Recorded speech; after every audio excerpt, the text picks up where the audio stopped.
이재명 후보와 윤석열 후보가 일제히 병사들의 월급을 200만 원으로 올리겠다는 공약을 내놨습니다. 국방의 의무를 다하는 청년들을 제대로 처우하겠다는 취지라지만 내심 숨은 표까지 일석삼조로 공략하려는 선거공학적인 전략도 깔려 있다는 분석입니다. 대선 이슈 콕콕 이경국 기자입니다.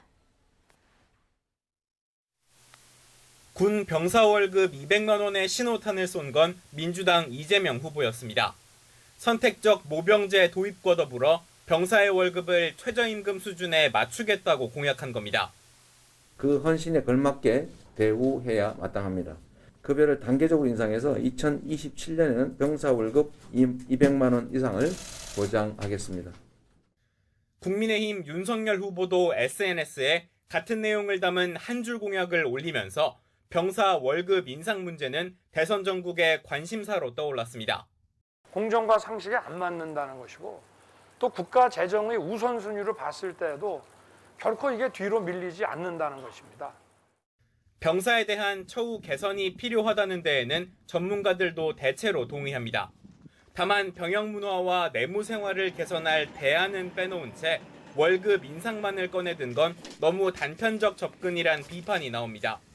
문화 자체가 서열의 문화이기 때문에 군 인권 문제라든지 병역 문화를 더욱 획기적으로 개선해야 된다고 생각하는데요. 여기에 병사의 월급 인상은 그리 간단한 문제도 아닙니다.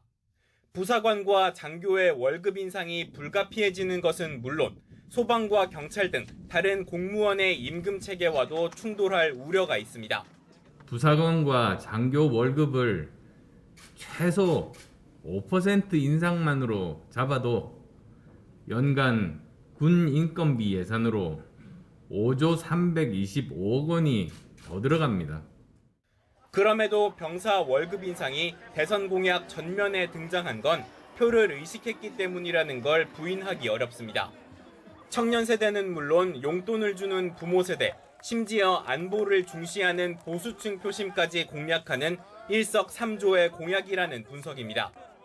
군대 가야 되는 이런 자녀를 둔 부모의 표심까지도 같이 생각을 했을 것이다. 군인들에 대한 예우를 해주는 거다라고 했을 때 이거는 상당한 파급 효과가 있습니다. 이에 따라 포퓰리즘이라는 비판을 떨쳐내기 위해서는 대통령 후보로서 프레임 선점 경쟁보다는 보다 본질적이고 실현 가능한 정책과 공약 제시가 필요하다는 지적이 나옵니다. YTN 이경국입니다.